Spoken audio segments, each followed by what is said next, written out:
You're getting a second video. Yay, 2 days in a row. I survived a monsoon. Draining. I made it home. I'm not wet from the rain. I hopped out of the shower. And then I dunked my head in some cold water.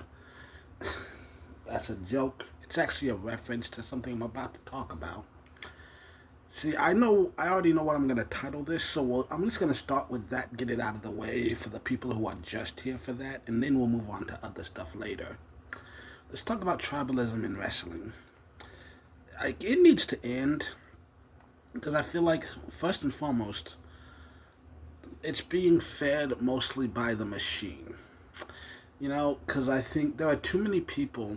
I feel like I cannot go on the internet without multiple people arguing, oh, you should stop watching WWE, watch AEW instead. And I'm like, they're on different nights. You can do both. I mean, it's funny because, you know who benefits most from tribalism in wrestling? The companies like WWE. They would prefer to have a monopoly because when you own the means of production, you get to set the prices. You can charge whatever you want for tickets because where else are they gonna go to see wrestling?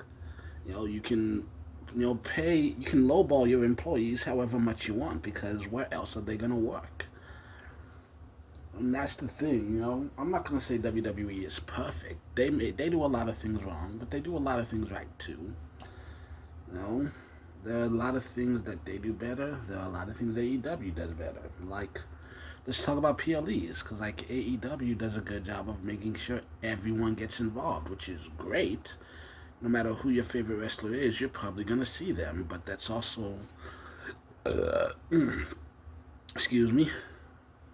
But that's also like, okay. I feel like it lessens the value of the PLE overall. Personally, I feel like you should never have a squash match on a PLE ever. That's not what people are paying to see.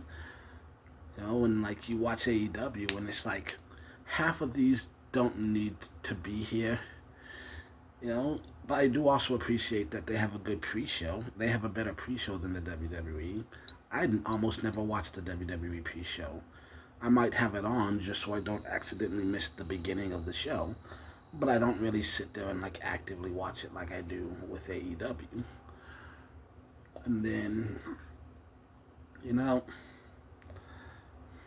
because like I do like AEW has a better pre-show, but also there are times when like with the WWE, I've seen people complain, "Oh, how is this only 4 matches on the card?" But I think it's good when you actually have to earn your way into the PLE. It makes it more meaningful this match, and when there's only 4 matches on the card, all 4 of them are guaranteed bangers. So I've said it before, and I'm going to keep saying it louder for the people in back until everybody in the room hears me. There has never been a better time to be a professional wrestler or a professional wrestling fan than right now. And it is because you have the most options. You know, Nothing breeds innovation quite like competition.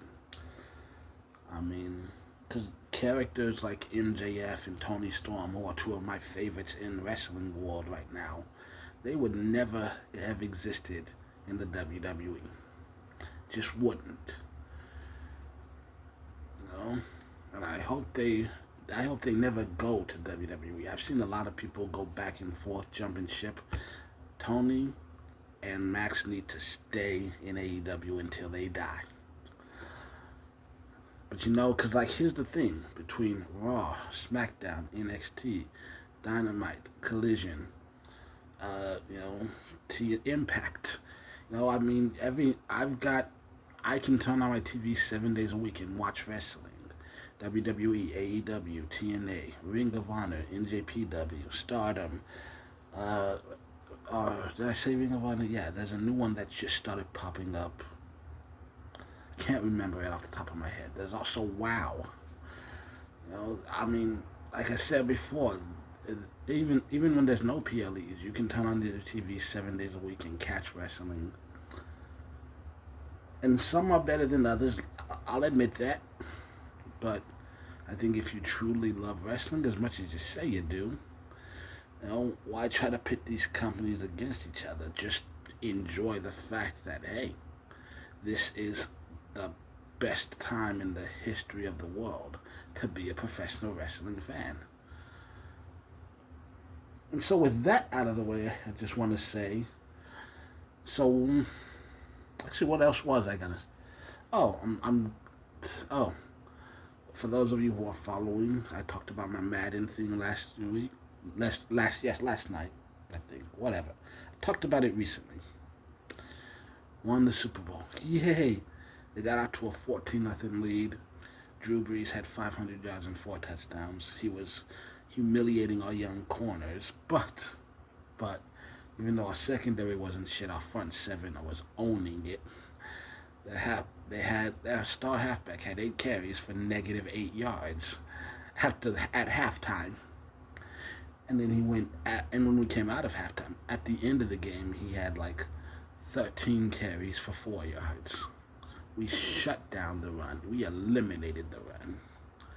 And eventually, once we got our shit together, because we lost our star tight end earlier, and then just before the playoffs started, and now, in this game, we lose Andre Johnson, our record-breaking star wide receiver.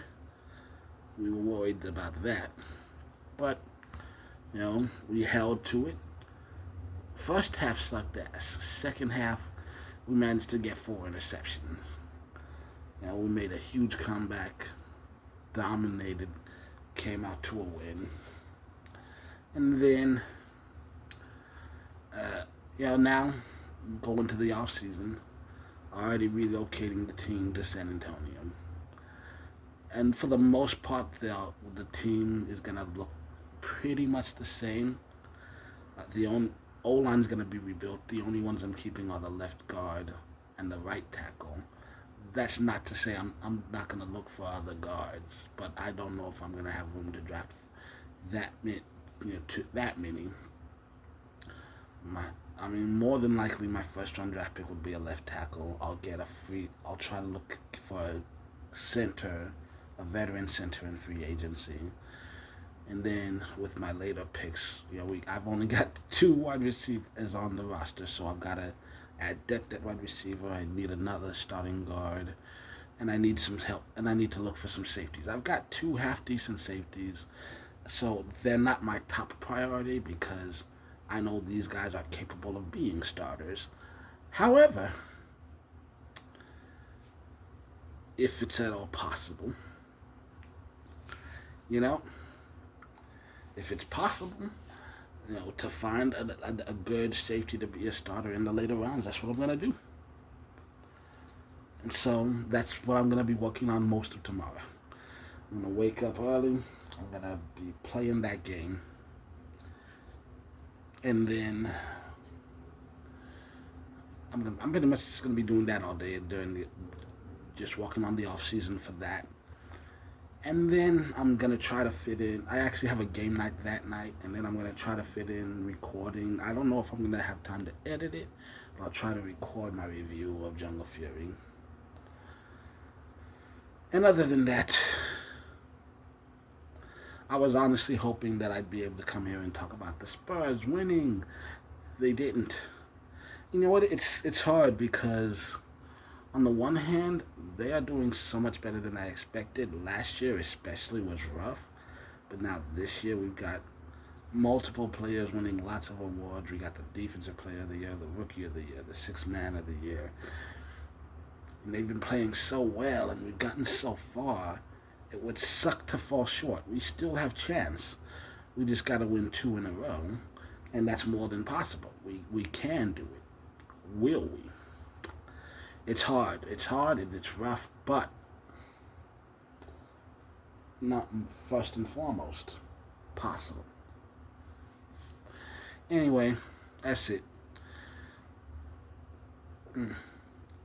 I just wanted to say that's it. You might not hear from me from another week or so, or you might hear from me tomorrow. It's possible. Unlikely, but possible.